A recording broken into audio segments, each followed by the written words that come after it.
View from the Gutters, episode 132.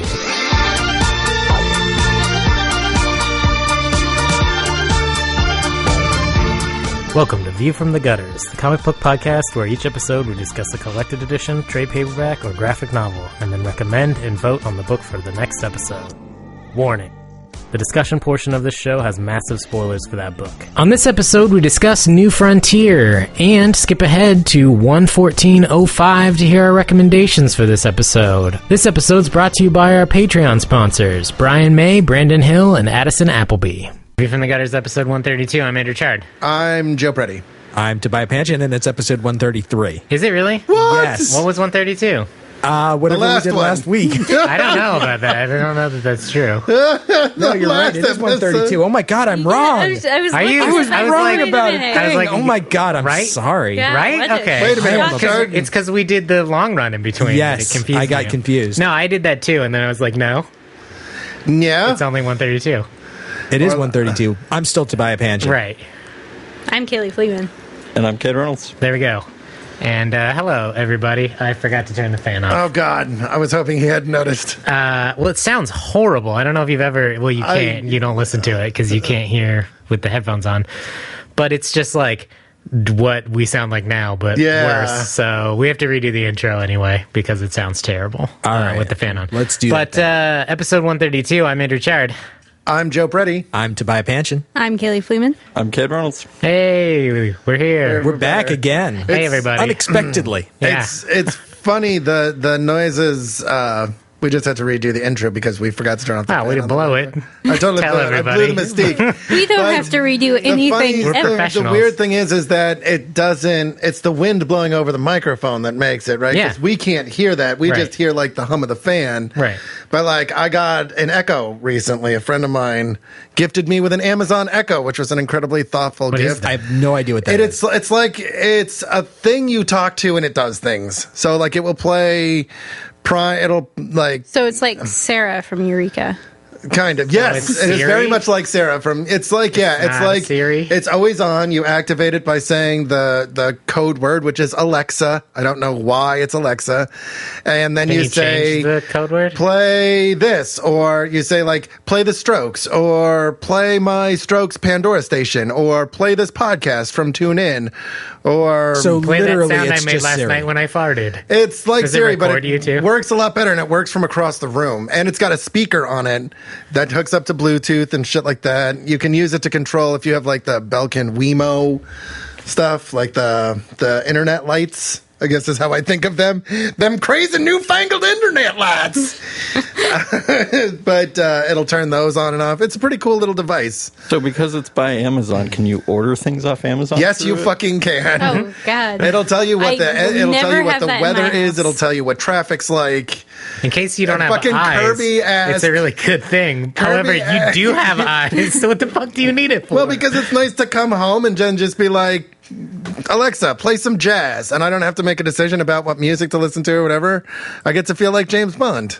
Joe Okay. is Joe is not waiting for the machines to come and dominate us. No, he I is want proactively surrendering embracing to them. Actually, Yes. no, I'm Everyone with... welcome. You should our get Windows Yeah. downloads. Exactly. I'm with that, too. I'm like, But it's a super handy, cool little device. And, there was a point to this story, I'm sure. well, but having my fan on definitely degrades its ability to hear what I'm saying. It still does a fucking banner job, too. And it's across the room from me. Like, I'm on my couch and it's on my little side table. You guys know, the guys here know what I'm talking about. You don't, but that's fine. You don't have to look what my house looks like. Well, it's a good thing you don't. God, I wish I was an Amazon Echo, and bands would degrade my ability to hear what you're saying. Yes.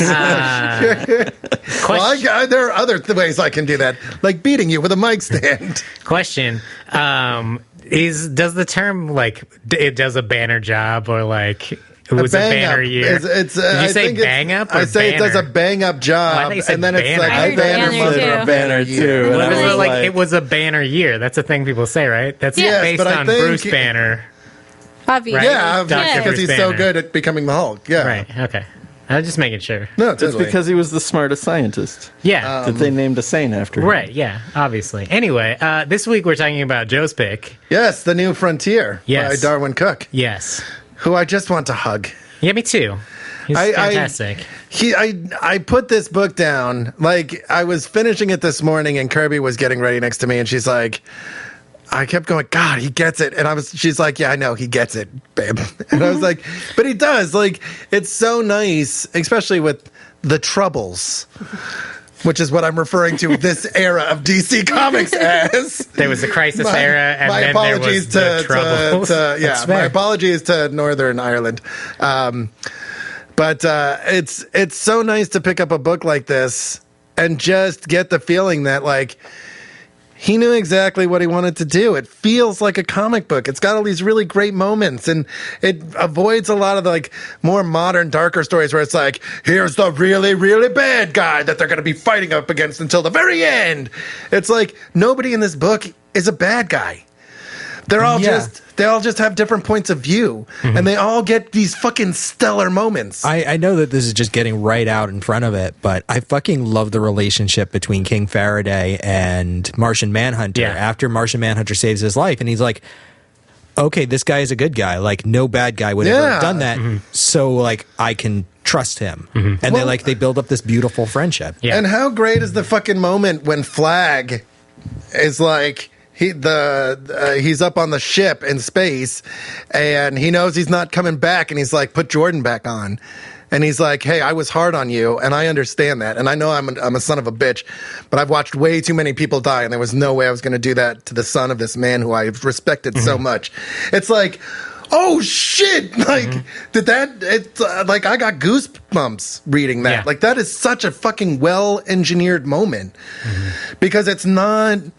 telegraphed. It's not like the hints aren't. It just hits you right out of left field, and that's how you write emotion in comics. Yeah, it's not like, hey, you know, come, look at this. It's subtle, right? Yeah, it's really subtle. Oh, and this other thing is subtle too. Oh, and here's the thing, and you're like, I got that like 3 minutes. You know. Well, I love the fact that so often when you have something like this in comics, it's grim and dark, and like everything is falling apart and nobody is happy. And there's definitely like drama here. There are things on the line, like there are stakes, but it's not morose. Yeah, it's not. It is dark, but I don't think it's not that dark, though. There's darkness there, but the darkness. The book opens with an entire squad being obliterated. Like you see the losers die. You see all of them die. Like everything is bad. Yes, but there's a sense of hopefulness there. Not until but the hope is brought about later by the like kind of this like next generation of heroes that's going to take over. Right, the book starts bleakly because there's a difference, I think, between bleakness and darkness. Yeah, well, I agree with you, but I still think it is dark. It is just not like the grim, dark, heavy-handedness that we're used to now, where everyone is mopey, sad kid. Yes, like no one's a mopey, sad kid in this book. People still die, and shit is still on the line, but people are eternal optimists. Yes.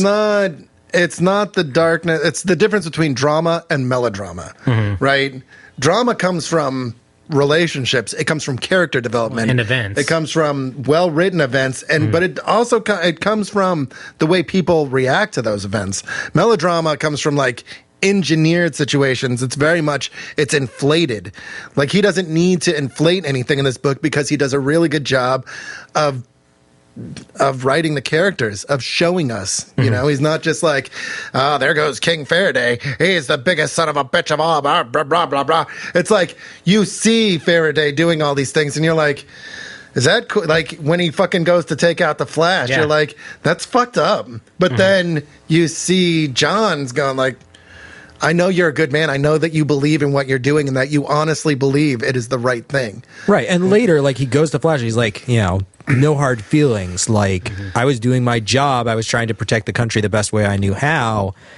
And, like, now we've got something bigger to deal with. Yeah. And I don't begrudge the Flash hitting him because he fucking deserved it. No, he totally deserved it.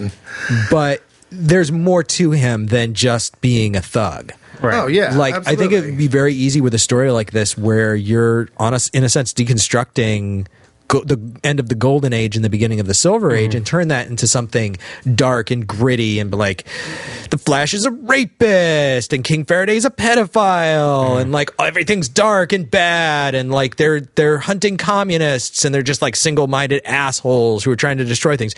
And that doesn't happen. Like, as Joe says, there are no real villains. Everybody's got a perspective. They're working towards a goal, but they're not bad people simply for the sake of injecting melodrama into the story.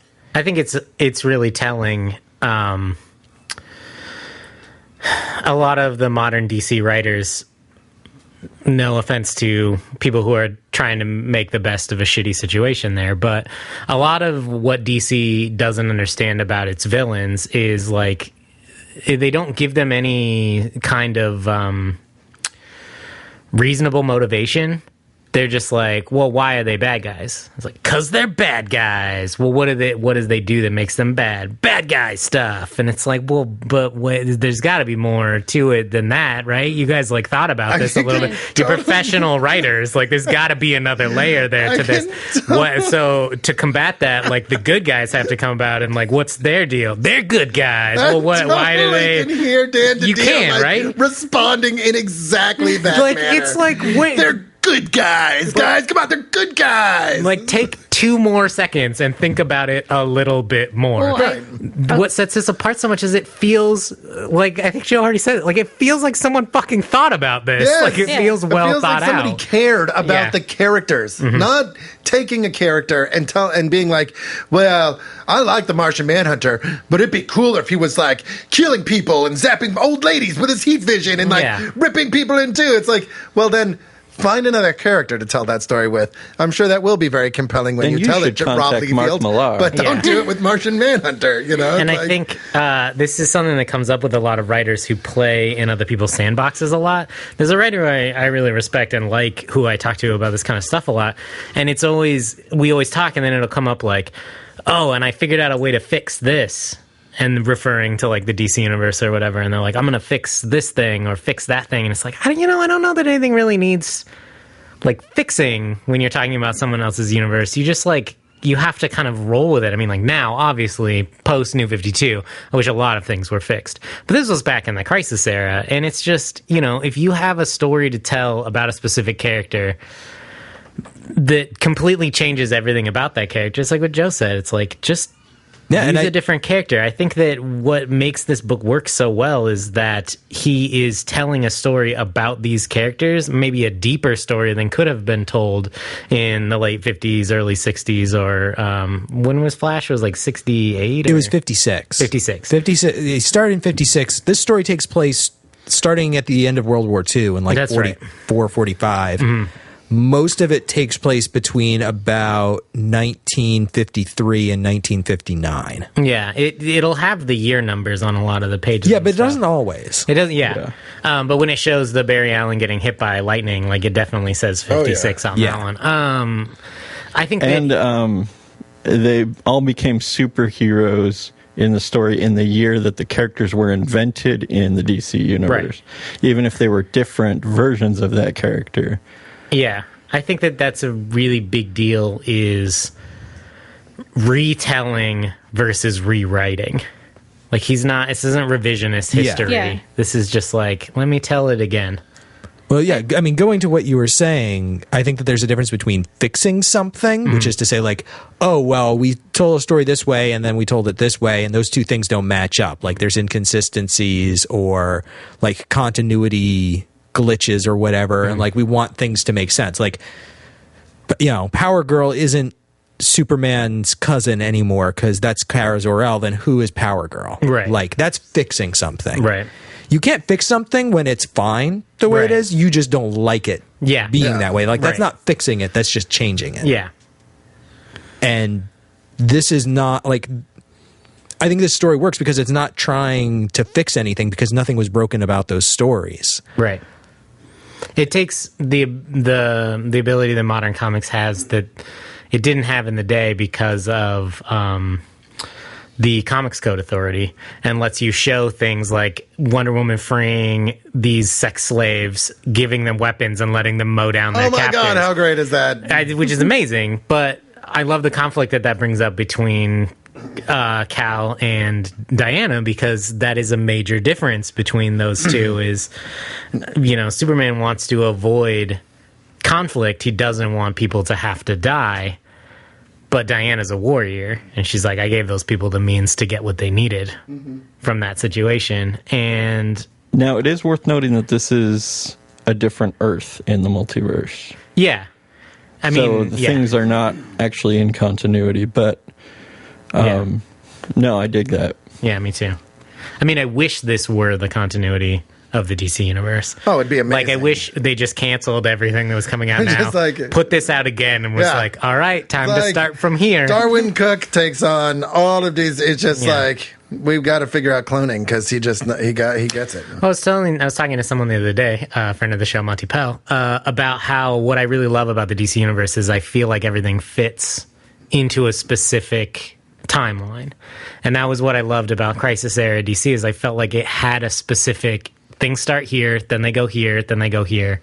And you have this legacy, you have this lineage, you have this set history, you have the JSA, which leads to the JLA. You have all of these teams that kind of follow in each other's footsteps. You had the original Teen Titans, and then you had a new generation of Teen Titans with the new Teen Titans. Right.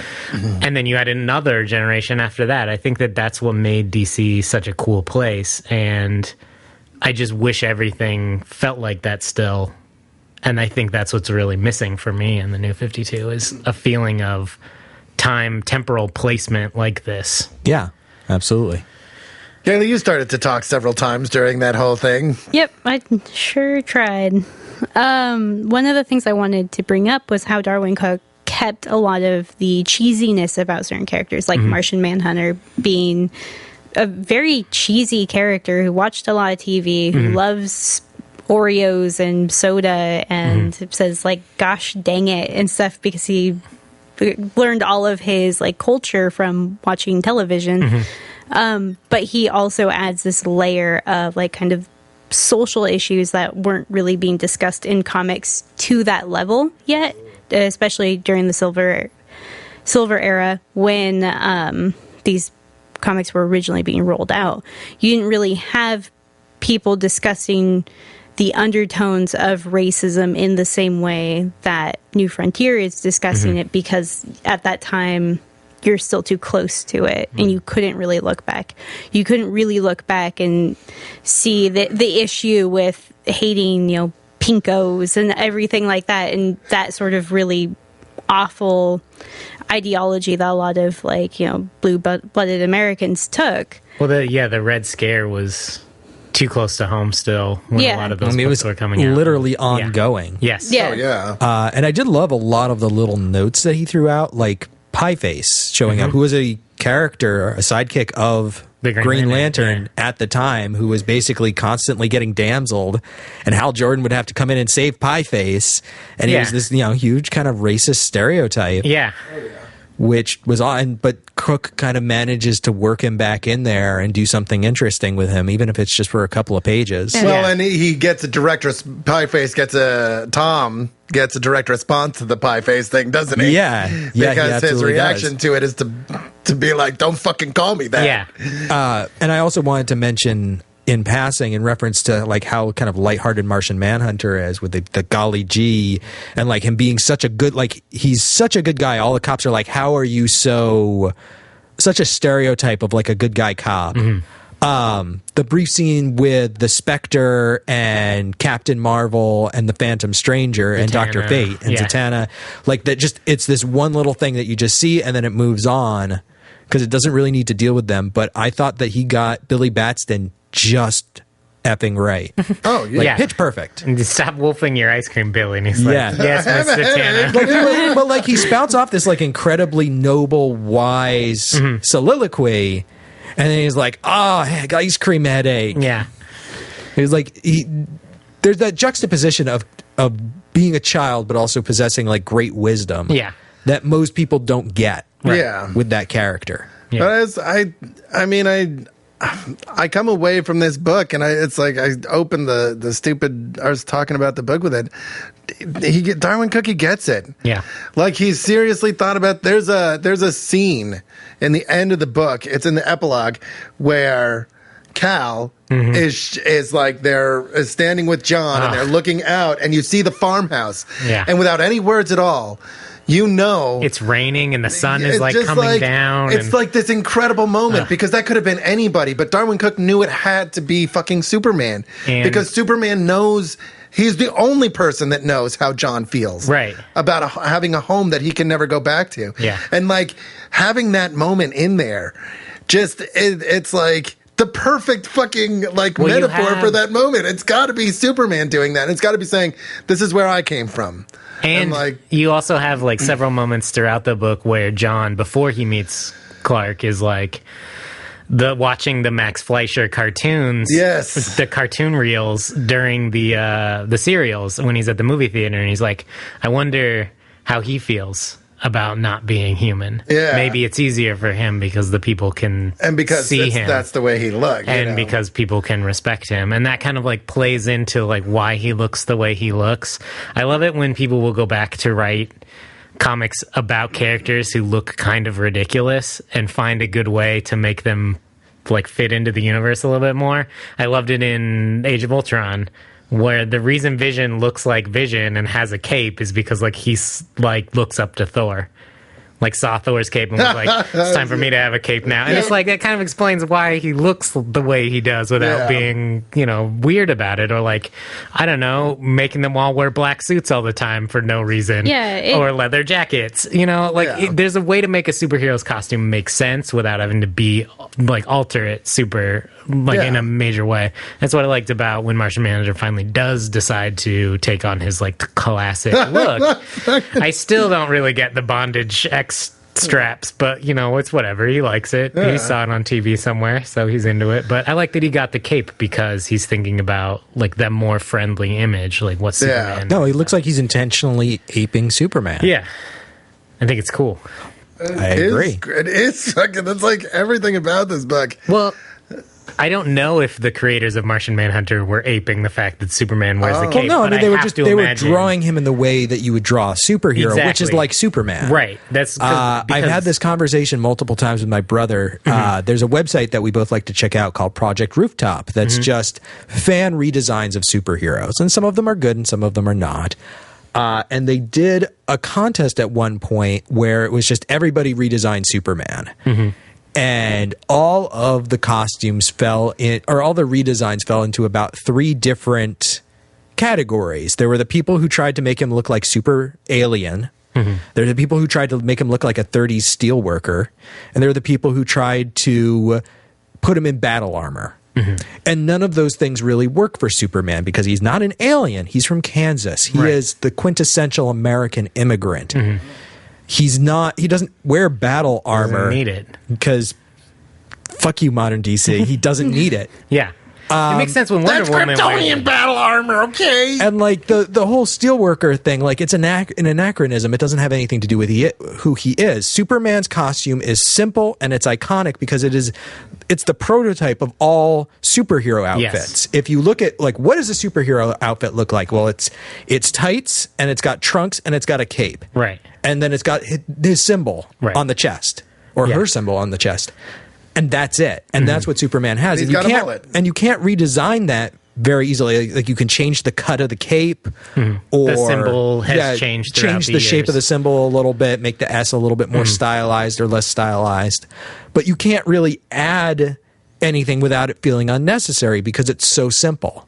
And when we look at what is a superhero, well, superhero looks like Superman. Yeah. You still had the guys in the JSA have capes, but it was like it was already going out of fashion in the like when you look at the 60s. Yeah. You've got like the new Green Lantern doesn't have a cape, Flash doesn't have a cape. Flash never had a cape. Except for Thor, none of the Marvel heroes had capes. Fantastic Four didn't have capes. X-Men didn't have capes. Yeah, like Spider-Man. Capes are a very golden age thing. Yeah. And most of the people who have capes, except for like the Vision, like it's a holdover from that era. You got half capes, the best kind of cape. Oh, there's the half cape. Captain Marvel in his half cape. He's got like He's got the side cape. It's like an over the shoulder. Yeah, there's half like cape. there's a word for what that is, and I can't. There's like a fashion term for what that is, and I can't. It looks like a Roman emperor type thing. Yeah. Like I would imagine that it came from that era, or Greek maybe. I don't know. But I guess my point is ultimately like Martian Manhunter is inspired by Superman in the way that all superheroes are inspired by Superman. I'm sure even without really doing any research, that Martian Manhunter, the artist who drew him, the cape was inspired by the fact that superheroes wear capes, thanks to basically Superman. Yeah. So absolutely.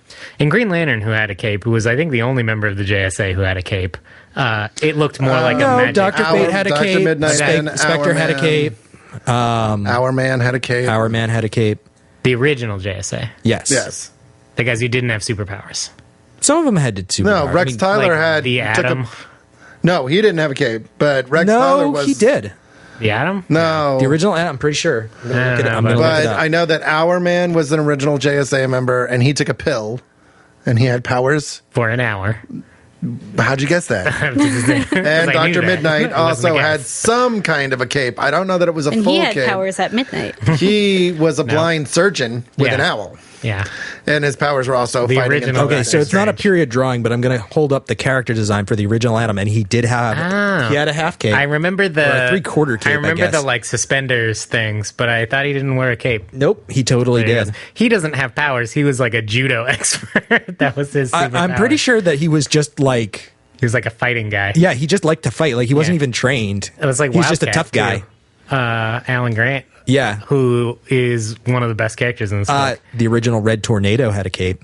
The original that's Red true. Tornado did have a cape. Well, a lot of these characters were originally designed after acrobats, aerialists, strongmen, basically anybody who was in the circus. And their costumes were designed to be flashy and showy because you're performing for an audience.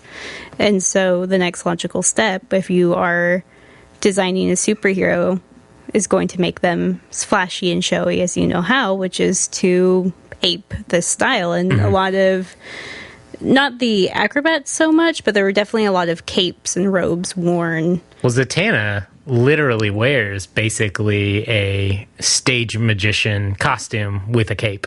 Yeah. Well, that's what Zatanna wore back in his adventures in the Golden Age. Like, he was just wearing a stage magician's outfit with a cape because that was part of his outfit. Right. Like stage magicians used to wear. That's what I'm saying. Like, it was part of being a stage magician is you had a cape. Yeah, because it's awesome. Also, it helps you hide stuff while you're doing magic. Yeah. Super useful. I love all of the characters that we forget about as like mainstays of the DC universe, especially if you're new to DC now. Like, you might not know who the losers are. You might not know Challengers of the Unknown. And I love the appearance of Challengers of the Unknown because I did not know until just recently that they were also created by Jack Kirby, like 5 to 10 years before he created the Fantastic Four. Yeah, and if you read their origin, it is almost like move for move the same origin as the Fantastic Four. Yeah, they were the originators, man. Yeah. They were the pre-FF. Yeah. FFFF. They had that same weird car where they all sat in different spots. Oh, and they had a Herbie. Yeah. No, they didn't. That was an abomination. Well, that was from the TV show, wasn't it? Yeah, I know. Okay. It was. Tim Sale did a really cool Challenges of the Unknown series like a few years back. And by a few years back, I mean probably like 20 years ago at this point. That's cool. That was my first introduction to Challenges of the Unknown. But they've started putting out those old Jack Kirby the collections, because they did all of the like New God stuff. They finally put out the Challenges of the Unknown one. Good deal. So you can go check out those early Jack Kirby stories, and they're really cool. That does remind me, I really wanted to talk about the art in this, not only because I love Darwyn Cooke's art, but I love all of the period like architecture designs and the clothes and just the way that it all feels so incredibly strongly of the 1950s. Yeah. It absolutely blew my mind just reading all this stuff. Like, I want to go to there. Yeah, Darwyn Cooke is an amazing period artist. Oh, God, Because yes. if you read his Parker the Hunter stuff, I was just about to make that example. It puts you like right in that time period in a way like, that other artists. It puts you in those exact cities. Yeah. And I'm thinking specifically of when Carol Ferris is in her office and she's mad at Hal Jordan, and like she sticks her head out to like tell him to get lost, and you see like her name like next to the door with those like wood panels, and then it's like that like very, I don't know what style you would call it exactly, but the lettering and the way that it's just like on the wall logo without reminds me of the Jetsons. Yeah. Like it's very much like that, it's incredibly of that time. Art, art and I love it. 60s. Yeah, it's after Art Deco. Yeah. And I'm not sure what that period is called. It's called Deck Arco. It's really pop. It starts to look like pop art a lot. Yeah. I think, Yeah. because you have like Warhol in that. Yeah, and you have a lot of that neo, like the retro futuristic that we look at now.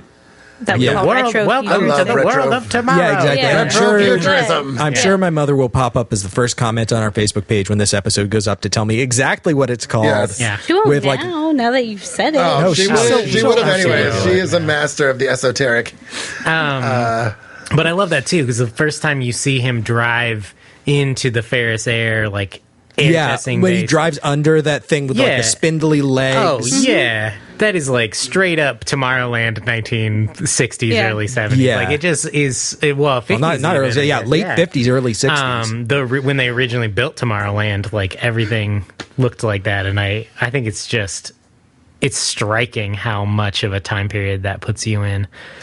Well, and everything feels of it. Yeah, like it's when they're in Vegas, out of play. Yeah, and Flash is running all over Vegas, picking up all the bombs. Yeah, which is one of my favorite parts in this. God, and the way that Captain Cold looks. Oh, so cool. Yeah, he looks amazing. I do want to say this. And I want to specifically direct it to Chard because we talk a lot about this. We've talked about our conversation when we were talking about I don't know what we're talking the new 52 Barry Allen and how you could have called him anything. Yes. Barry Allen in this, once again, does not read like Barry Allen to me. He reads like Wally West. Like the hitting the guy and like when he goes, we're going to find out how fast you can really go. And Barry's like, watch my dust. Well, yeah, watch my smoke. Yeah. That does not feel like a very... That's because Barry Allen never had a character. Yeah, and so it's like weird to me because it doesn't...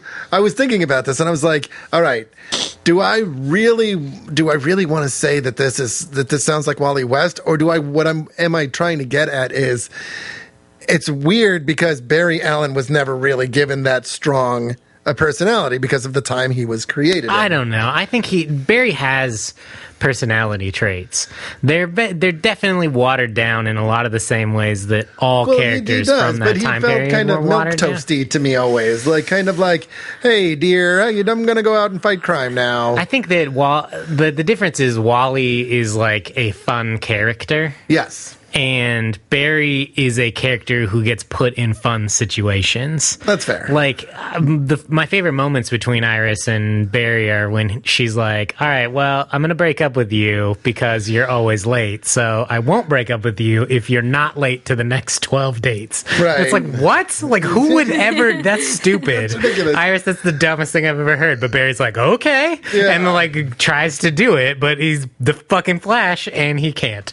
Well, and it's just like, he puts yeah. him in a really silly situation when he gets married to Iris and he's like, I need to tell her that I'm the Flash because she still didn't know when they got married. And she's like, I need to tell her, but I can't figure out how to do it. And so like a couple issues went by and then he finally was like, I'm going to tell her.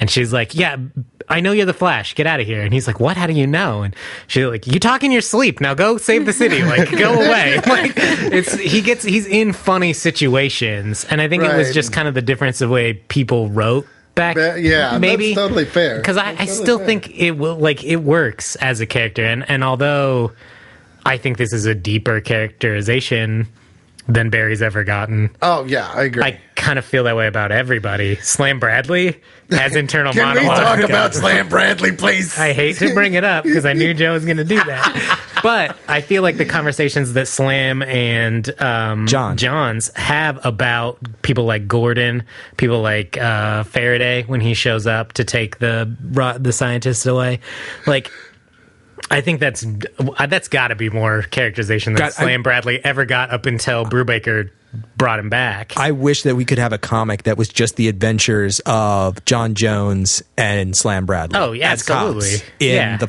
In the late 40s and early 50s. As two women in the Gotham Central, the prequel years. Yeah, it was like Gotham Central 1954. Like, instead of making another fucking, like, Gotham Arrow, like, whatever bullshit, they should make a Agent Carter period piece. Right. But with Slam Bradley and Martian Manhunter. Which as would long work as Slam because Bradley talks like this. And they could do love the cop dramas, so Yeah, it would be perfect. Like, they why? use the theme from what's the one with Liam Neeson, the loaded weapon? Beginning theme where he's driving around and the like light is sliding around on the top of his car is like all the crazy. Watch that opening. You're talking about Leslie Nielsen and Police Files or Naked Gun. No, it's Police Squad. Police Squad. From the Files of Police Squad was the show that the Naked Gun movies were based on. Naked City. Oh, yes, I guess. Right, that's what I'm talking about. Whatever Joe said. Yes, that's what I meant. Yes. Watch the opening credit portion of that. Well, Naked City is Leslie Nielsen. It's the movie of Police Squad. No, it's not. No, that's the Naked Gun. It's Naked Gun. I'm pretty sure Naked Gun was actually based on... It's Naked Gun, and OJ's in it. OJ Simpson's in it. He gets shot a bunch of times in the first one. Anyway, there's a scene where he's driving to the crime scene, and he's got the light on top of the car. That's the theme song I want for the show. That's all. That's all I wanted to say. Sure. No, that's fine. Naked City was a movie that they then based a TV show on. As somebody, I'm taking this conversation back. As taking somebody, them all back. As somebody who hasn't really read a lot of DC comics because I like watching the Batman the Animated Series and Justice League, and then Justice League Unlimited for sure. It's great. It's perfect. And the fact that the comics don't live up to that, I get really upset, and then I don't read them. But Same. Yeah. One of the characters I've always had like this passing interest in was John Henry. And I thought it was I learned more about that character than I've ever been able to learn from anything else in this comic. This is John Henry Sr. Yeah. Oh, is that okay? The boy reading at the end is that's who becomes Steel. We're led to believe is the man that will boy that will become Steel. Yeah, because I've always been really interested in this character because I've seen him in people do posters or whatever, and I'm just like, oh, that looks so cool, and I want to learn more about that character, but I don't know a whole lot that's been written about him. So he's had a couple of series. Yeah, and some of them have been okay. Yeah. So Darwyn Cooke, who took over for Bruce Timm at the end of Batman the Animated Series, which would lead into Justice League and then Justice League Unlimited, brought a very similar mindset to those shows that this show has, where you aren't supposed to know who everybody is to get the best out of a story, so he goes out of his way to introduce a lot of these characters to you, and sometimes it's just as simple as like saying their name and then showing them. But sometimes it's as much as taking a lot of time to set characters like Question and the Huntress up, who even if you had read a lot of DC comics, you maybe could have missed. Yeah. And I think that this series does a really good job to do that. Is like you have the Blackhawks in the background, but they do a decent enough job of introducing them that even though you don't know everything about that squad, you get enough of a feeling that when the battle happens, you sort of feel for those characters. And if this world were to continue, you could learn more about them. And I wish this had like 15 sequels that were just like the rest. God. This book, in my mind, is kind of the antithesis in terms of presentation of something like Earth X, where Earth X is just all fucking exposition dialogue telling you about every character and all of their histories and how all those things combine. This tells you nothing. But you learn everything just from the way that they do things and how they interact. It reminds me a lot of Marvels in that. Yeah, going to actually draw that parallel. It was funny because I had recommended Marvels to somebody who doesn't read a lot of comics. So I had it down on my coffee table while I was reading New Frontier, and I would flip over to Marvels to kind of see the similarities in it. And I read Marvels to introduce myself to the Marvel Universe. Because I didn't know a whole lot about superheroes because I honestly didn't care. All the comics I read mostly are indie. And so I'm only now recently introducing myself to superheroes. And Marvel's was a great introduction. I feel like New Frontier is also a great introduction. It reminds... Yeah, I was just going to say, like, this reminds me simultaneously of Marvel's in the way that it's, like, retrospective, like, looking back at the early beginnings of the Silver Age. But also reminds me a lot of Kingdom Come, which is, like, let's use all of the toys in the toy box, and you have just, like, everybody gets together at the end for the, like... And we're all in it as a team. Like, it's huge. This is a bigger team up than ever happened in the 60s. Oh, God, yes. Or 50s. Like, nothing of this scale, like, happened like that. And like Kingdom Come, it's not God, what the hell? It's in the intro to something. It's Frank Miller writing the intro, and he's talking about how Watchman was like the death of the superhero, the Silver Age superhero, and the Dark Knight Return was the brass band that played at the funeral, right? And I'm like, okay, whatever. This is a celebration of heroes and heroics. And that's why you've got all these, like, everybody gets a moment, you know? There are all these great little moments that are happening, from, like, Wonder Woman coming out with, like, the piece of iron in her hand, like, you know, saving Jimmy, which is nice. I love how, like, beating off the monsters in the most juvenile way possible. Go ahead, everybody, take a second and giggle. Joe was making weird hand motions. I was. He was beating. I mean, things. This is how everybody masturbates, right? Yeah, just like that. Yep. Like, Superman gets taken out early, which I think was a masterful fucking move, because it's like, it would have been so easy for him to, like, eclipse everybody. And then you get that beautiful moment with Aquaman where he shows up. He's like, I am King Arthur of Atlantis. I found this. Is this yours? Can we just your Superman? I'd appreciate if you don't dump your trash in my house. My second favorite Bruce and Clark, like, ever clandestine meeting. The first one obviously being My Little Pony time, when they ride horses together in The Dark Knight Returns. Oh, yes. To discuss their secret plans. I fucking always forget about this is the best scene in that whole thing, and if it's not in the fucking movie, Batman vs. Superman, Dawn of Justice, I'm walking out. I don't care. I'm not going to see that. Who am I kidding? I'm not going to fucking see that movie. But I love the meeting when they're like, you from the inside and me from the outside, like, we're going to change the system, and how, like, they have a secret plan, and how I feel like that is a direct response to the My Little Pony time. Oh, fuck, yes, it is. The Dark Knight Returns, where they're like, you let yourself become a government lackey, and you're weak, and you shouldn't be a vigilante anymore. And this is like, no, this is what we do. We save people. We have different methods of doing it, but this is why we trust each other, is because we know at the end of the day, the only thing that matters is that we help people. Yes. Like, and they both know that. And it's like, well, you know what, Frank? You don't fucking get it. And I feel like that moment is amazing. That's a direct callback to World's Finest Comics. Like, at that time, it was Superman and Batman together, back to back. Yes.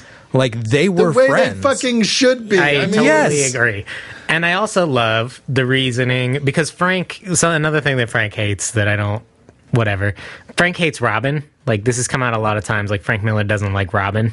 Okay, I thought you meant Frank, like our friend Frank. No. Frank Miller. Robin, Kirby's dad? That's really weird. No, not people we know. Okay. People we talk about. Frank Miller does not like the character of Robin because he thinks it cheapens Batman or some bullshit. I don't know. But he always has a different way of, like, making it seem ridiculous or trying to fix it. Like in Aspar, he has some stupid excuse of the fact that, like, Robin's a 10-time judo champion world martial artist that can take a Green Lantern ring off or whatever. Kick a Green Lantern. I don't even know. I know one secret technique. I don't even know what's going on in that book, so it's fine. Robin just kicked my wedding ring off. Well, Robin like paints a room yellow and then like kicks a Green Lantern ring. I don't know. Whatever. The book's not good, but he's always got some like stupid excuse for why Robin's around. But Darwyn's like reasoning for why Robin's there makes so much sense. You have that scene with the in the church where they're going to sacrifice that kid, and Batman fucking beats the shit out of everybody and breaks that guy's all of his fingers or whatever and knocks half his teeth out and then goes to save the kid, and the kid is like freaking out about Batman, and Slam Bradley's like, go away, weirdo, you know, we don't need you now. And it just like set into Batman's mind that he's like, I'm there to bring fear into the mind of criminals, but not into the mind of civilians, and specifically children. So like Robin's there to help soften his relationship. Robin with is like doing dancing around and like doing all this like gymnastic shit in the background. They're having this really intense conversation, and you just see Robin like, here's a one-armed handstand, here's a cartwheel, here's a backflip, and you're like, that's the whole reason he's there. It's like, what's with the kid? And it's like, well, we're just two lost souls that found each other. Yeah. In fucking one sentence, Darwyn Cooke has fucking demonstrated more understanding of Batman than Frank Miller has in his fucking whole 40 fucking year writing career. Yeah. I mean, and that's really what it is like the only insightful thing that Frank Miller, and I'm going to fucking say this and I don't care. I will fight you. The only insightful thing that fucking Frank Miller ever wrote about Batman was Year One. And that's largely, I think, due to the influence of David Mazzucchelli. Yeah. Like, Dark Knight Returns and everything else he's fucking done, it shows a blatant misunderstanding of who Batman is. Well, Batman never cared about being the biggest and the best. He cared about fucking saving people. Right. And he would do whatever it took to do that. I think it shows more than anything. It is a period piece of Frank Miller buying into the, like, I don't know, the news hype of the violence of this era will bring about the end of society. Well, I think more than anything, more than anyone in media, Frank Miller bought the fact that it's like, oh, youths are destroying the nation with violence. The only way to combat them is to violence them back. And you see that in Dark Knight Returns. Oh, yeah. How does he win? He beats everybody up. And you see it in RoboCop, which he also wrote, and which has the same fucking... I'm pretty sure that he only wrote 2 and 3. He did. He wrote 2 and 3. Yeah, but those are like... But those are the ones... Well, those are the bad ones. Not 3. Don't count 3. 2 is pretty good. 3 just has... 3 is awful. The Frank Miller influence in 3 is that there is a Japanese samurai robot. And you're like, come on, Frank Miller. I'm going to be totes honest. I've seen RoboCop probably about 20 times. I've never seen RoboCop 2 or 3. RoboCop 2 is really good. It's pretty good. Yeah. But again... He just shoots everybody to death. Yeah, no, he violences the city back. In the first one, he's Jesus, and in the second one, he's Batman with a gun. Yeah. There are worse things to be than Batman with a gun. True. Yeah. And I think that... Or Jesus, for that matter. I mean, or Jesus with a gun. Yeah. Jesus with a gun. God, why has there not been a movie named that? I think my favorite is, like, it's a way throwback Family Guy joke with Passion of the Christ 2. Where it's like an action movie. Yes. It was like a Tarantino film. Yeah, it was like, John Kavit, the guy from the first one. But, yeah, I think that's... I mean, Frank Miller brought that to Daredevil. He brought it to Batman. He brought it to RoboCop. Is that whole mindset that a lot of people had in the 80s, which was... crime is at an all-time high. Nothing will ever save us except for more violence. It's the moral decay of society. Yeah.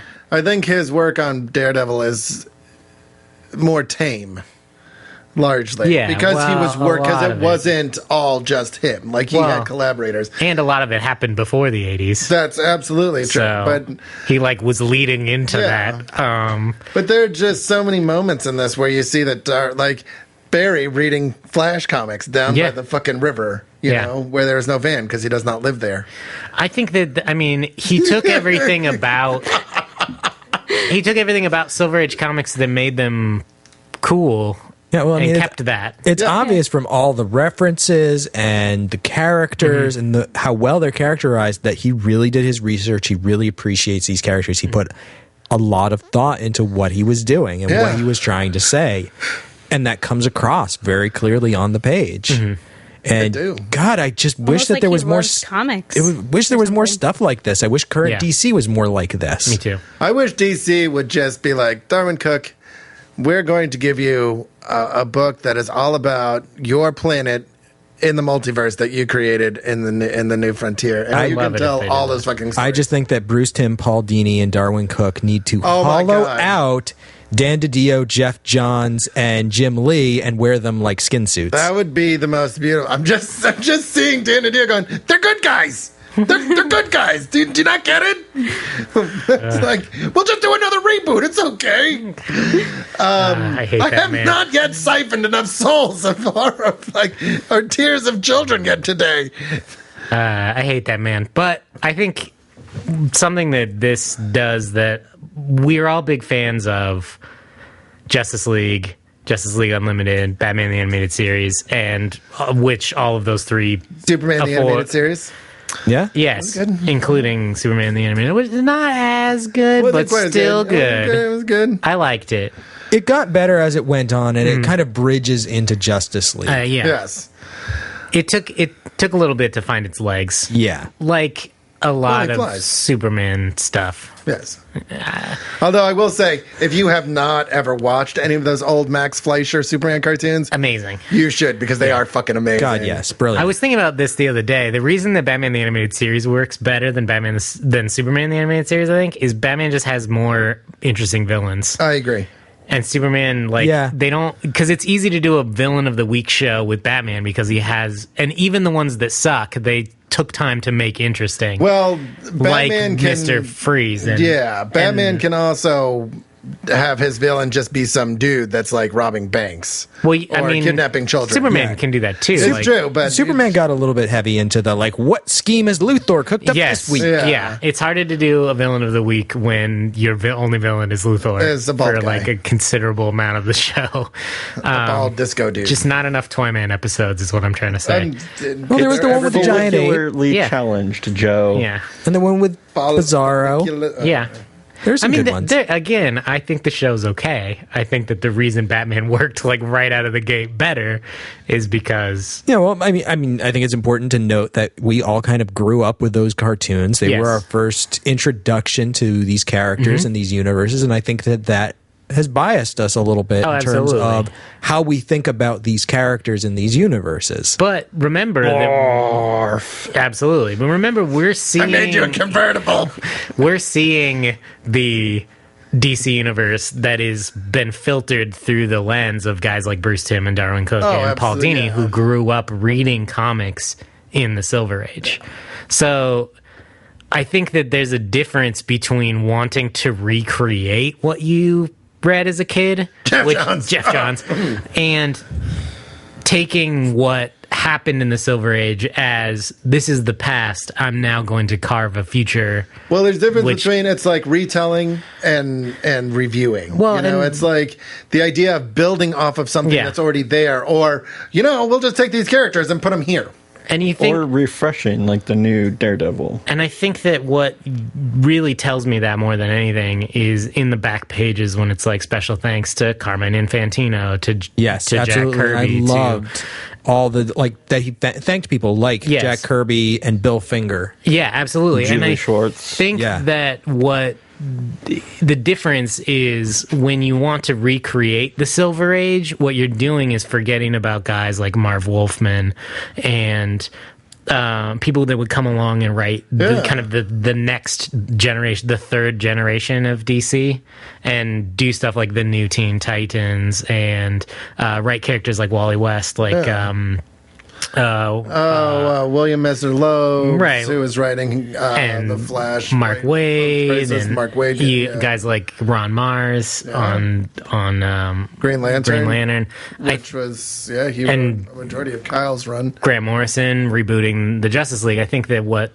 you're doing in wanting to reboot and restart and erase is forgetting to thank people like that, because you've idolized this like weird past that you grew up with. You like forget about everything that came after. Well, I think that's sad. I think it's the difference between appreciating and fetishizing. I think that Jeff Johns definitely. I don't think his intent is to do any harm.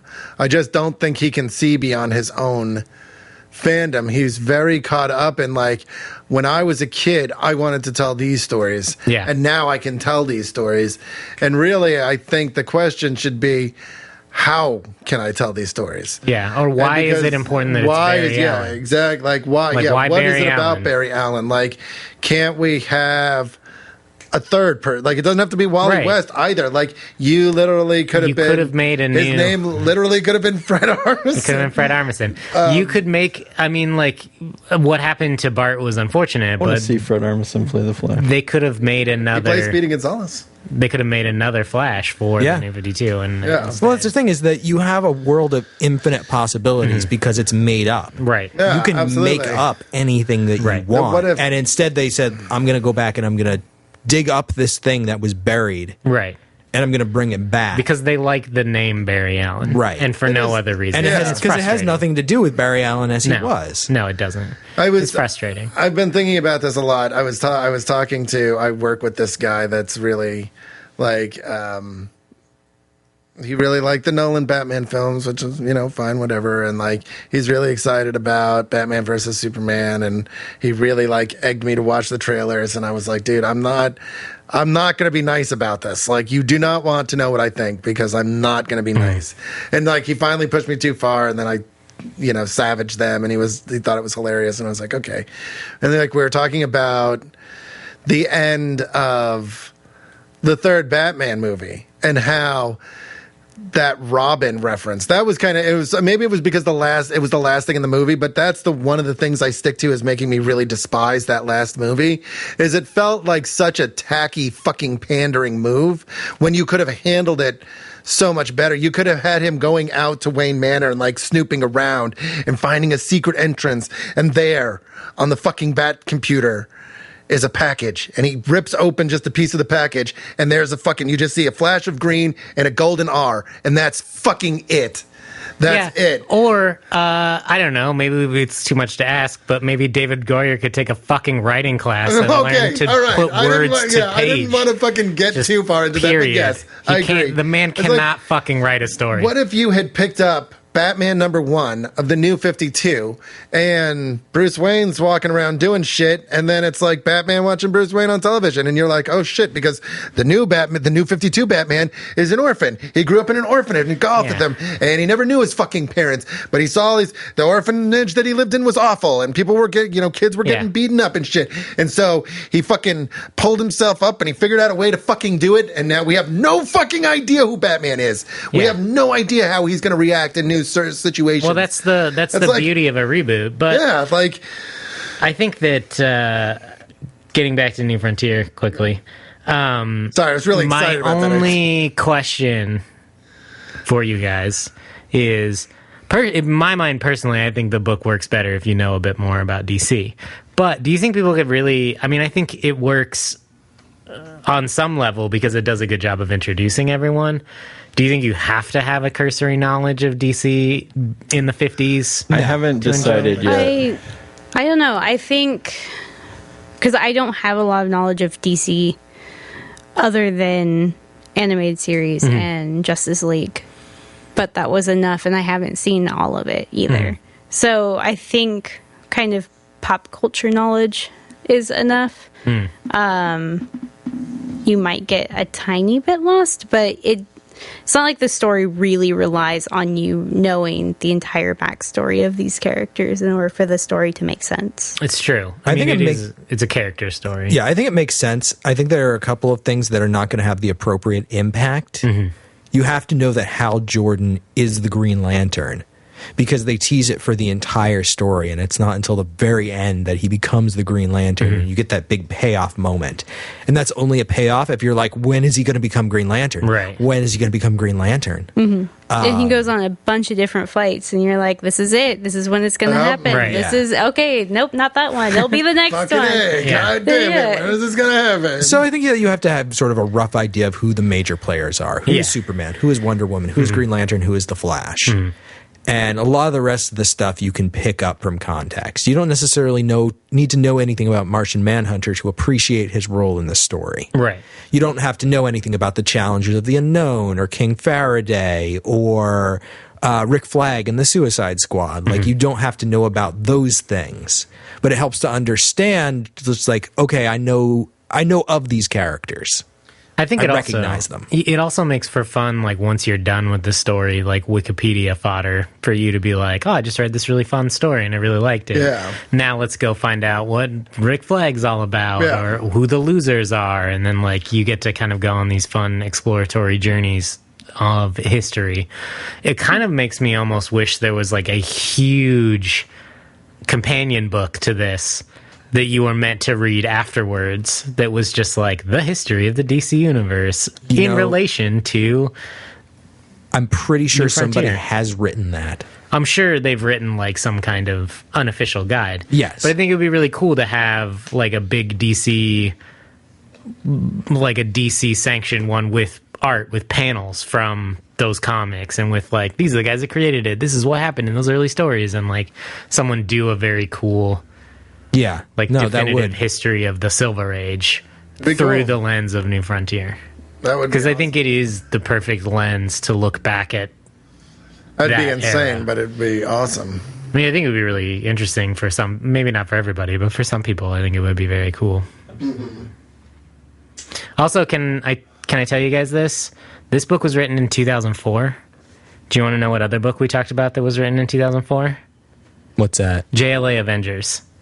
Oh my God. Yeah, so you can all go fucking suck a dick when I tell you that story is bad. Because this story came out the goddamn same year, and it is 10,000 times the book that other book is. I So mean, fuck all of you. They had I very think- different goals. That book was everything that this book was not. It was, hey, look at those things you like. Oh, why are they important? Who fucking cares? It's got a name on it. Like, fuck you. Like, that book was so goddamn garbage, and I'm still mad about it. I am glad that you are still I'm holding. fucking furious I hate about that Chubby book. for that I book. hate that book. That's the worst DC book I've ever read, including the New 52 stuff. I believe Everyone I'm can suck quoting a dick. Confucius when I say, go fuck yourself, nobody cares what you think. No, they do care. That's why they're here. That book can go fuck itself. Also, the next year, George Perez would draw a book that looks 10 times better than that book. How the fuck do you let that happen? How do you let a book with that shitty of colors come out the same year as you put this book out with some of the best fucking colors in comic books? Dave Stewart absolutely goddamn killing it on this book. The colors in this book are fucking amazing. I'm not disagreeing with you. Amazing. This is the same year as that book. Go pick that book up again. It'll be like stabbing yourself in the fucking eye. You know what? Maybe he was too busy coloring this book to go do the other one. Well, maybe they didn't fucking try on that book, which was my goddamn point of that whole episode, is they didn't fucking try at all. And that book looks like it. Go fuck yourself, JLA Avengers. I hate you. Fair. Anyway. But I love DC: The New Frontier. Me too. It's a beautiful book, and everybody should read it. Fantastic. Yes. So, I do have one gripe to pick. Yeah, do it. It's too hot in this room. Yeah. Is it that one? Ferris. Carol Ferris. Yes. Yeah. In the beginning, it seemed like she was going to turn into like the ultimate badass, and I was so like almost ashamed of when Flag pulled rank on her, and Yeah. I felt like she lost her entire agency Well, I think in that moment. it makes you really feel for her. Yeah. Because you feel how like dirty that world is. Of not But only she's like the only well-written female character aside from Wonder Woman. I disagree. I think Lois Lois Lane is was great. fantastic in this Yeah, book. I what's think her- Iris gets good moments in this Yeah. book. I mean, I will tell you that the representation of women in this book I don't feel is as strong as it could be. Again, this book was written 10 years ago. Well, I and think that you're he's also with working. what he had. Yeah, Yes. he's working with the material that he had. All of these female characters were damsel sidekicks with very little personality who were there yeah, to be but rescued this was by a the hero. moment he could have propped Yeah. them up. Yes, Well, he he could. does. But the problem with I that, think he though, does, is though. if he took Carol's story further, she becomes Star Sapphire, the magic hooker from space. Yeah, which is No offense to her or the character, what has come of those things later, or to but sex workers. yeah, like it's there's not really a good place that you can go with that within the confines of the story. Well, I think you can make her pull rank on Rick Flag and look like a hero, and I think Yes. he could have done that. But I think for the purposes of the story and the moment you get that Joe brought up between Rick Flag and Hal Jordan over the radio, basically being like, "I couldn't let you die," because I owed a great debt to this other guy. Yeah, but they could have done it differently. But I think it's to set you up to hate Rick Flag and then bring it back around. Like, I think it is intentionally done. But I also, it does feel dirty to do it to one of the coolest women in the book. Well, and in the same way that it feels dirty to take Wonder Woman out of the fight early. Yeah, that annoyed me. But I do feel like it's a redeeming when she shows up with her bandages on and is like, fuck you, I'm going to fight anyway. Yeah. Like, I feel like that moment was coolish. Ferris didn't have that moment. I also feel Instead, she had the, I'm going to be with you forever, Hal moment. Yeah. Well, and But she also was right. Yeah. She gets to do the I told you so dance that Rick Flag wasn't right about the mission and that it wasn't going to work and that Hal Jordan wasn't the problem. Like, she doesn't really do an I told you so dance because it's not really an appropriate time when you lost 3 of your team members in like a $10 billion spaceship. However, I do feel like she's vindicated in the moment by the book doesn't make her wrong. Yeah. It's not like, look at that lady, she's wrong. It's like Rick Flag was an asshole. Yeah. And in the end, I just feel that, like, as far as the redeeming moment goes, I felt a little slighted. It's an emotional fridging. Carol, I mean, and it's largely because, and this is not an excuse for the stuff. Like, clearly Carol is kind of there for a very specific reason. It's Hal's story, right? She's there so that he can have someone at the end to stand up to and finally say the things that he needs to say to. And that's sad, yes, because Carol Ferris is a much more important character than that. But that's the same thing Iris was to Barry. Well, and I think that Iris... I think the difference is Iris doesn't save Barry Allen. But Carol does save Hal Jordan. Yeah. He's a wash-up. He's nobody. No one will hire him. He was insubordinate in the army, and he quit because he didn't want to kill people. Like, he's not in a good place when the story starts. Yeah. And Carol Ferris comes to him and says, look, I know your record's not stellar and all of this, but I know a guy, and he says that you're the best pilot he's ever seen, and I'm going to take a chance. Because she's that kind of, like, fly by the seat of her pants rookie. And I love the moment that she has when she's like, oh, you think that a woman's not able to run this company? And he's like, oh, I just meant that you're, like, kind of young to run the company. He's like, she's like, nice try. Like, she knows what he's about. Yeah. But she's able to put him in his place in that moment. I feel like that's a really strong moment for her. And I feel like Carol is one of the best represented women in this story. And those were good, like... Those are the exact examples I'm talking about of she starts out being a badass, and then I feel that she was robbed. I don't think she's robbed just because of that one moment. It doesn't undo everything that she worked hard for. No, at the end of the day, her name is still on the building. But after that moment, she never has a strong moment again. The book is over at the end of the day. And I don't necessarily... I think that Kate is right, that she starts out very strong as a character, and then after that moment, it shifts direction, and it's not focusing on Hal Jordan and the space program anymore. Right. It's moving over to the whole center subplot and wrapping that up, and Carol is not part of that story. Right. And then to the same degree. And so she never gets see her again after moment. That is the "Oh, I love you, Hal Jordan" moment, and they do the kiss. I think that's a good moment for both of them, though, because I think that's Hal finally, like, having some kind of conviction, and I think that's when she kisses him, she's endorsing that conviction. I don't necessarily, it's like I said, which was also right after he called her a crazy bitch. No, he called her a rich bitch. Which, once again, I'm not excusing. I'm just saying, if you're going to fucking quote the book, quote it right, damn it, because I knew that was going to fucking come up. So I remembered it. I mean, no work is perfect. You know, Carol doesn't really I understand that.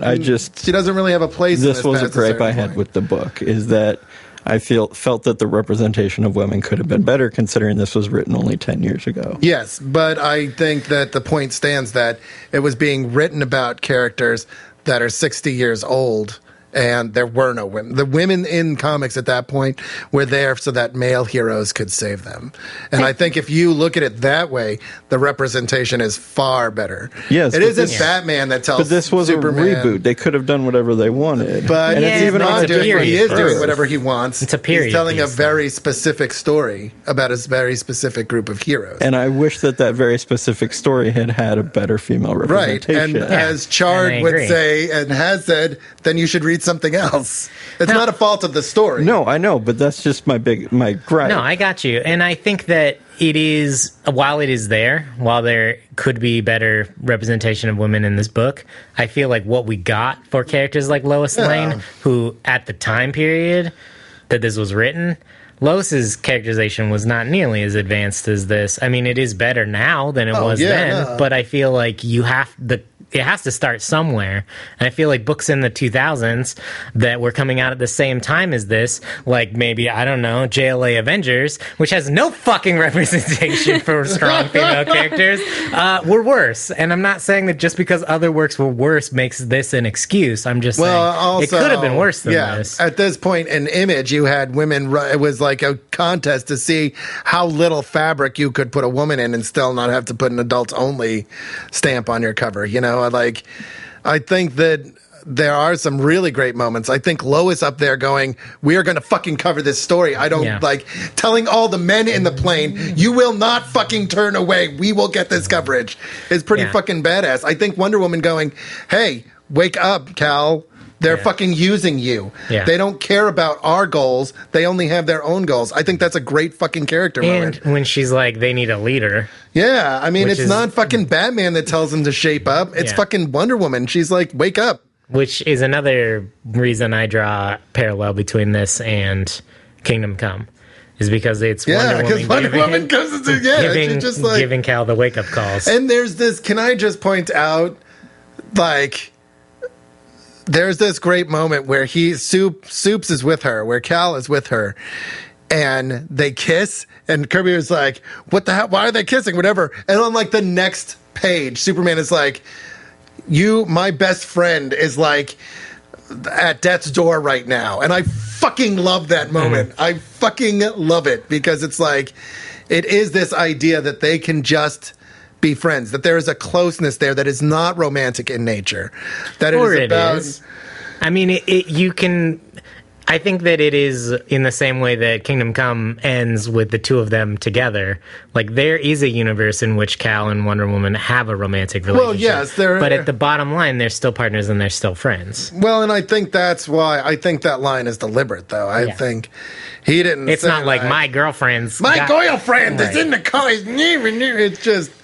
Like, I just really like that moment. I like most of the moments here. And I agree with you, Cade. Yeah. Like, we need to be talking about the fact that, yes, there could have been more women in this, but then it would have been a different story. Like, to tell the story he wanted to tell about the characters he wanted to tell it about, one of the trade-offs is that there are just less women. I think he handled the women that were in it really well. Even what's-her-face from the Challengers of the Unknown, like, she's referred to as the leading expert in the field that she is, which I guarantee you was not brought up that much in Challengers of the Unknown. And I think that even though Zatanna is only in a slight moment of this book, it sets up the fact that she will be such an important member of the Justice League and of the DC Universe in the following years. Like, a lot of the Justice League stories dealt directly with Zatanna and her relationship with her father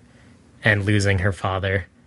Well, she's standing next to four of the most magically powerful people in existence. Yeah, because as an equal. As an equal, yeah, is exactly what I was. Yeah, and she did not have to be. There are people that would have written this and not included her. Yeah, and I think that although she's not in very much of it, Black Canary is an important addition to that as well, which is interesting because Black Canary is old, a very old character. And then when they would do some of the revisionist history later about Earth 1 and Earth 2, Black Canary was then a daughter of the original Black Canary that had like somehow jumped universes. And that's when she got her canary scream. Through the universes. She is judo. And she can kick a Green Lantern's ring off. Damn it. She didn't get her scream until after there was like the Earth 1, Earth 2 distinction. So she's an interesting character that we saw a little bit of. But I think Joe's right about how because there weren't a lot of female characters in these early stories, characters like Zatanna and Black Canary wouldn't become members of the Justice League until later, because you see the first meeting of the Justice League fighting Starro at the end of this book. So he was working with what he had. It could have been better. Could have been a lot worse. Yeah. So are we good? Yeah, I'm ready. Ready to move on? Talk about recommendations. Joe, are you ready? We do have a brief announcement first. Yes. We are going to have a special guest on our next episode. Oh, we are. Yes. Kenny Wisdom. Spoken about, but I didn't even know this. Seen. Yes, on my the old Bubble, roommate, the Pokemon podcast stream. Yes. Whatever it is YouTube exactly channel? that he does. YouTube channel. There you go. On the Bubble YouTube channel. He's got an internets thing. He's going to be guest starring with us next week. We're going to have him on, finally. Yay. We should pick something truly awful for him to read. From episode about like 7 to... God, I don't even remember when we moved into this office. God, I don't know. It was 70 or 80 something, I think. Yeah, that was the house that Kenny and I lived in together. So he was mere feet away. Yes. But yes, never the on whole an time, episode. Now it will be. I think it was pre-50 that we moved in here. It's been a while. Because we were talking been a while. at Chard's old house with the dog. We were talking about the upcoming 50th. I forgot there was like 3 months where I was at that other house. Yeah, we did do now the burned 50th down. episode in the studio. We did. Oh, that's right, we did. Because it was JLA. It was the It was the Crisis. Infinite Crisis. It was the crises on multiple podcasts. That was one of the first things we recorded here. Yeah. Anyway. Yes. So my pick is, and I don't know if it'll ruin it being a long run pick or not, but I'm going to pick the first 2 trades of Fables. The worst part of Fables. What? The best part of Fables. The only part, I don't know. Like, I thought about doing it for a long run, but then I'm like, I don't know. So, imagine, if you will, in this flight of fancy, that all your favorite fairy tale characters are real and they live in New York. Mm-hmm. And that's Fables.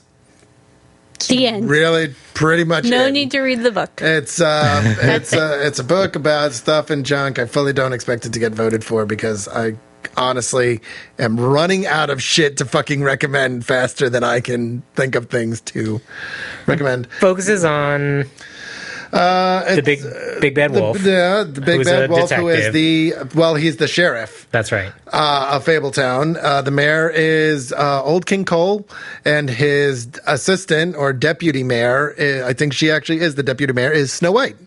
And her sister, of course, is Rose Red. Who lives on a farm upstate New York. The second trade deals with the farm. And upstate New York's She doesn't originally. non-human. She does not in the first trade. She moves up there. She Right. moves up there. Gets kind of exiled. But in the second trade, it takes place on the farm with all does. of the non-human With fables. all of the non-human fables. So like your 3 little Your 3 pigs. little pigs. Yeah. Your giants. Your talking farm animals. Your Why are you? bear. There's a bear, right? Is Doing there a There bear? are Is that the 3 bears. The 3 bears. Yeah. And Goldilocks. Yeah.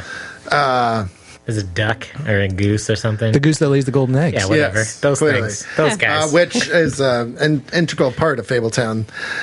So yeah, it's an interesting read. I enjoy the first. I mean, I enjoy what I've read of it, which is I think is up to 6 or 7 trade. It starts good. It gets bad pretty quick. I think it starts terribly and then it finally picks up around the 3rd trade. I think that I'll take my own fucking counsel. I don't care what you people think. Which is why I record a podcast with you every week and have pretty much for every fucking goddamn week for the last 3 years. I don't know. Yeah, it's But Fables. I picked it off the wall. Off the comic book wall? Did you still go?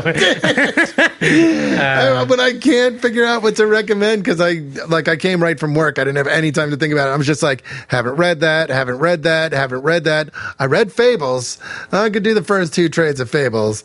And if we don't pick it, we can still do it for a long run because I still like to punish people. Bill Willingham's a really talented writer, and I think it's a good story about stories.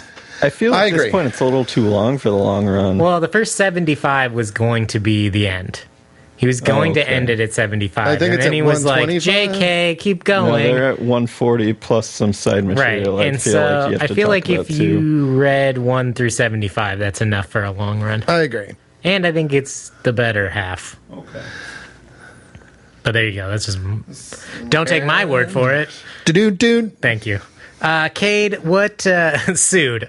Cade, what would you like to read?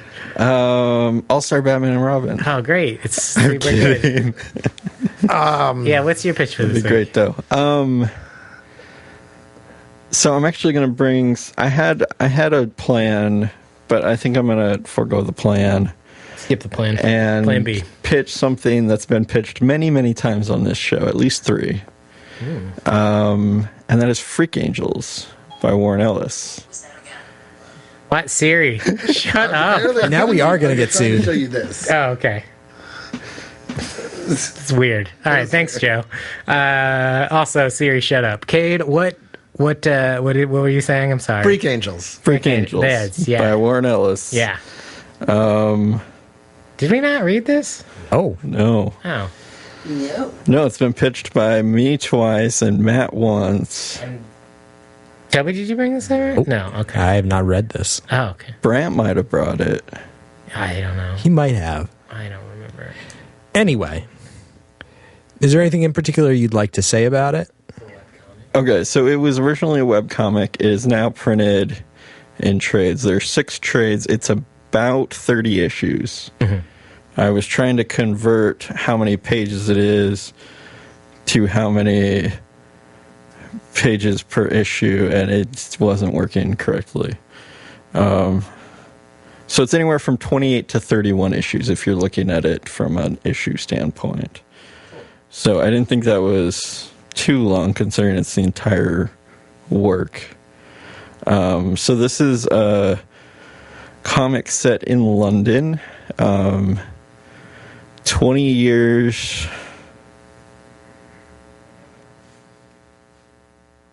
Sorry. 6 years after a great cataclysmic event, and there are a dozen 23-year-olds who were born at the exact same moment, all with purple eyes, pale skin, and an array of mental powers. And they are trying to survive and create civilization in this post-apocalyptic London. And it's very weird. Yeah. And goes some weird places because Warren Ellis. He was doing this, I think, right after Next Wave. It was a long time ago. It was post-Transmet Next Wave. Yeah. But yeah, I mean, it's definitely a Warren Ellis work, and I really enjoyed it. Cool. Kaylee, what do you got for us this week? So I am planning my Halloween costume because Halloween is approaching. And so I've brought it many times and I talk about it a lot, but I just really love the series. I really love the character and I really love the TV show that was made of it, which is iZombie by Chris Robertson and Mike Allred with colors by Laura Allred. It follows the story of Gwendolyn Dillon, or Gwen Dillon for short. And she is a zombie who has to eat brains of people who are recently dead-ish. I think the timeline's about a week, 2, maybe 3. She's pushing it, in order to keep her own mind fresh and prevent herself from turning into a mindless, shambling zombie. And every time that she eats brain, she gets the memories and emotions and some of the tics of the whoever's brain she ate. So she spends a lot of time kind of solving the murders or the deaths of people who were killed or fulfilling last wishes, things like that. She has her best friends who are a ghost and a wereterrier. Like you do. Yeah. It's a very cute series, and I'm recommending volumes 1 and 2. Cool. Shall we? I am repitching a book that I brought once before a good long time ago. And this is an image book. It's called Stagger Lee by Derek McCullough and Shepard Hendricks. And this is a nonfiction comic book about a fictional character. It's about a song called Stagger Lee. And the character that the song centers around and the real person who the story and the song are based on, and about sort of the black experience in the late 19th and early 20th century around the time that this song was kind of developing and spreading. And I think it's a jazz song. It's been a little while since I read the book. I think it's a blues song. A blues song, excuse me, that's correct. And I read this on the recommendation of Eric Troutman many years ago, and really enjoyed it. It's a really interesting read, and I think it's sort of outside of the oeuvre of what we normally look at, and it's something that I'd really dig talking about. Cool. So that's Stagger Lee. Excellent. And Chard, what do you got?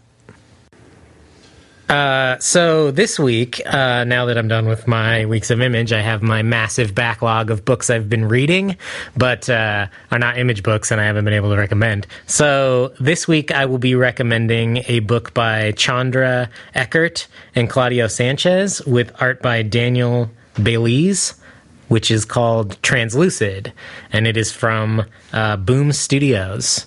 And this is kind of a Batman versus the Joker story, but the villain is named the Horse and looks like a horse chess piece. Like he wears a suit. Bad horse. But then he wears like a horse chess piece head. And then the Navigator is the Batman analog.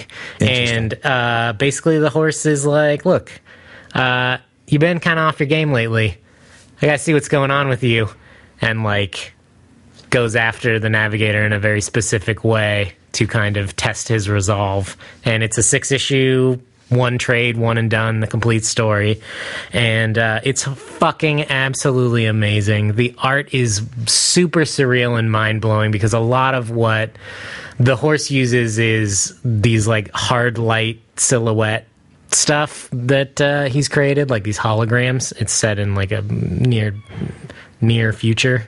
It's set in comic book universe. Yeah, where which is like technology. You just have technology that doesn't exist. Yeah. And kind of chronicles the Navigator's past and also the Horse's past. So a lot of it's very surreal, dreamlike introspection of like why someone becomes a villain and why someone becomes a hero. And I think it's a masterful work of art, and I really enjoyed the shit out of it. And every week, I was reading this monthly as it came out in issues, and every week that it would come out, I was like, holy shit, yes, more Translucid. And it's really good, and I highly recommend anyone read it if they're interested in kind of the villain versus hero struggle. And I think it's really good. I think if you like Arkham Asylum, you would dig this book. Cool. Has a lot of the same, like, kind of you're one of us, you're dressed like a giant bat kind of feeling. Also, you should check out the song Deranged by Coheed and Cambria, which is about the relationship between Batman and Joker. It's written by Claudio Sanchez, and it's pretty cool. Yeah. If you are into that sort of thing. Cool. Awesome. So, Joe, what do you want to read? I'm going to vote for iZombie. Cool. I think last time Kaylee brought it, I wanted to vote for it, but there was something else. But that's very surprising that Joe voted for a zombie book. It's not a zombie book. It's a Mike Allred book. That trumps most things. With That's zombies in it. Fair enough. Well, Cade? But they're not like brainless though. yeah, I mean, it's about a zombie, not zombies. Cade, what would you like to read? Which is also the name of my new album, by the way. I am done with all of you. Stagger Lee. All right. Kaylee? Does the horse have a terrifying death whinny? No. I mean, I will he is terrifying. I don't remember him whinnying. Okay. I will Whinnying. vote for it, and hopefully he will have a You can imagine he's whinnying every Well, time he I will talks. anyway, but Okay. I really hope that it's canon. I'm sure it is. I'm going to vote for Fables, partially because I want to talk about what a dick I think Bill Willingham is. Yeah. And what a jerk. That was just a beautiful. He's the Harlan Ellison of Jared comic says, books. "Yeah," and then he looks to me, smiles, and goes, "What a jerk!" Yeah. I don't know. It was funny to me. Actually, I also really want to read Stagger Lee because the last time you brought it, I was like, that sounds really interesting, and then immediately forgot about it. So, yeah, I'm going to vote for Stagger Lee. Yay! It just called Stagger Lee? I thought it was like the strange tale It's of... just called Stagger Lee, at least the edition I have. Oh, the unless they change- song is called something Stagger Lee, though, right? Yeah. Well, it's actually got lots of names. Oh, okay. Well, cool. Which is something they talk about. Yeah, so it's Stagger Lee by Image Comics, and it is one trade. Yep. Yeah. It's one and done. It's an entire story. Cool. So, thanks for joining us, everybody. Yes, man, love you. And we will catch you guys next time. Yep. Bye, everybody. And also, come say hi to us at Rose City Comic Con if we're there. Yes, September Or if 19th and you're 20th. there. We will be there. If We you will are be there. Say hi to us, even if you're not there, we Right. will hear you. Yes, Yeah. it's true. Just tweeter it at Just us. look to the west and whisper, "Hi." It's not going to work like that. It will work. I'm not Superman. Kaylee will hear you. Yep. But only if you say it at a pitch high enough for dogs to hear. It's true. Rude. Kaylee has dog-like hearing. I do. It's that good. It's her superpower. Do hawks hear better than dogs, or do dogs hear better than hawks? Owls. Owls are good. I don't know that hawks hear very well. What is the they have best- incredibly good eyesight. What's the best animal for hearing? Elephants, obviously. No. Is it? I think it's actually, it might be a bird of prey. It's probably owls. Owls. Isn't Some it kind of a owl. sea animal like the dolphin? A beard of Their tree. ears work very There's- differently. yeah. Same with elephants. Elephants actually hear with their feet. Well, that's ridiculous. Their ears are gigantic. You're just making things up now. It's not a real But where did you hear that? No, they do. They make very low pitched subsonic Yes. sounds that travel through the ground, and their feet are big and flat, so they can pick up those subtle vibrations. That's ridiculous. It's a true animal fact. Actually, a lot of science places, the whole idea of haunting, a lot of haunting and haunted buildings, they found have like loose fans or something that create this subsonic frequency within this very specific range that will fuck with your brain, because just the vibration at that frequency like enhances your fight or flight response, because it's the kind of noise that's made by really big animals or animals that are going to eat you. And so, yeah, it's like between like That's like interesting. 19 and something hertz or something. Yeah, Probably, yeah. it's really creepy. It's totally like Anything it's- below like 30. It's, is well, really it's, but hard this to very hear. yeah, it's very specific range because you can't hear it. You feel it. Feel Yeah, it. And anything it makes below- your brain go yeah. like, fuck, everything is wrong. Get the fuck out of here. And you're like, no, everything's, what's that?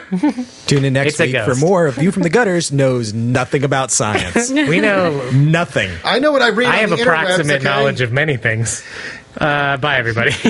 Bye. Thank you for listening to View from the Gutters. I hope our recommendations have inspired you to go out and find some new comics you'll enjoy. Join us next time for a discussion of our selected title, but like every week, we encourage you to read all of the recommended books. In the meantime, please leave us an iTunes review. It really does help new listeners find the show. You can also like us on Facebook, subscribe to our YouTube, and follow us on Twitter at ViewFRTHGutters. Feel free to email us at contact@viewfromthegutters.com. Please send us any questions, comments, or recommendations you might have.